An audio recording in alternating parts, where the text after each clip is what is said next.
श्री रामकृष्ण परमहंस और स्वामी विवेकानंद की पहली मुलाकात एक मित्र के घर हुई थी। वहाँ से गुरु रामकृष्ण और शिष्य विवेकानंद में चुंबकीय आकर्षण का अध्याय शुरू हुआ था। जब कभी घर गृहस्थी के काम के कारण नरेंद्र रामकृष्ण से मिलने दक्षिणेश्वर नहीं जा पाते तो रामकृष्ण व्याकुल हो जाते थे। एक बार बहुत दिनों तक नरेंद्र उनसे मिलने नहीं आए। उसी दौरान किसी ने कहा कि नरेंद्र का चाल चलन बिगड़ गया है।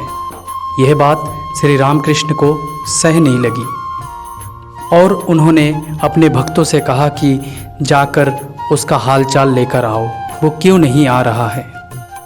कुछ भक्त नरेंद्र के घर गए और उनसे तरह तरह के प्रश्न पूछने लगे। तो नरेंद्र को लगा कि ये लोग मुझ पर शक करते हैं और गुरु रामकृष्ण भी शक करते हैं, इसलिए उन्होंने इन लोगों को मेरे बारे में जानने के लिए भेजा। ये सोचकर नरेंद्र को गुस्सा आ गया।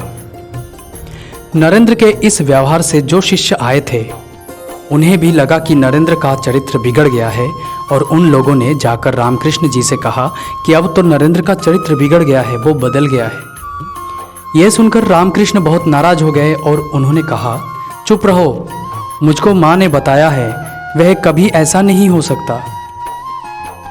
ऐसी बात कभी मत करना, मैं तुम लोगों का मुंह तक नहीं देखना चाहूँगा। नरेंद्र पर श्री रामकृष्ण का कितना दृढ़ विश्वास था यह समझ पाना कठिन है। वही नरेंद्र पर रामकृष्ण का जादू इस तरह चढ़ चुका था कि वह ज़्यादा देर उनसे नाराज नहीं रह सकते थे और ना ही उन पर अविश्वास कर सकते थे।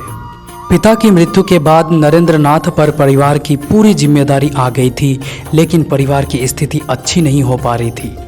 इसलिए नरेंद्र नाथ ने सोचा कि रामकृष्ण से जाकर प्रार्थना करें, श्री रामकृष्ण कुछ ऐसा कर दे जिससे घर की स्थिति सही हो जाए। यह सोचकर वह श्री रामकृष्ण के पास गए और बोले कि महाराज, मेरी माँ और भाई बहन को जीवन यापन पर्यंत अन्न खाने के लिए मिल सके, इसके लिए आप अपनी माँ काली से कहिए, उनसे अनुरोध कीजिए।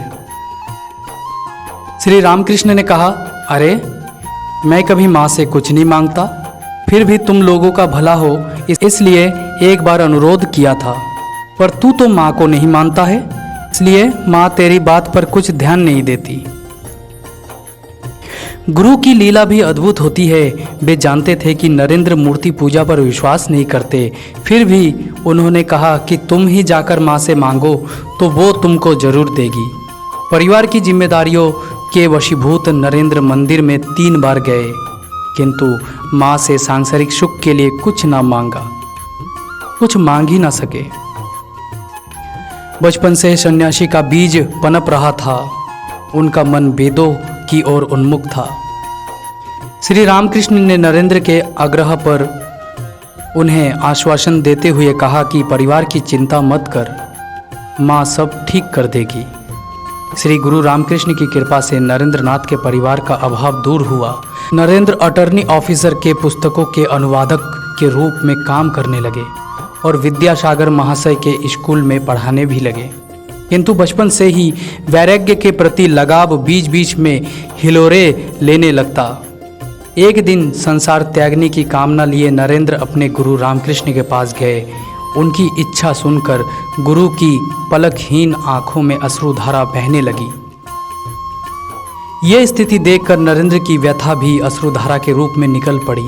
रामकृष्ण उठे और सकरुण नेत्रों से नरेंद्र की ओर देखते हुए बोले, बेटा, कामनी और कांचन का त्याग हुए कुछ न होगा, कि जितने दिन का शरीर है उतने दिन इस संसार में रहना होगा और तुम्हारा जीवन किसी खास प्रयोजन के लिए हुआ है, अतः तुम अपना कार्य पूरा किए बिना इस संसार से विदा नहीं हो सकते।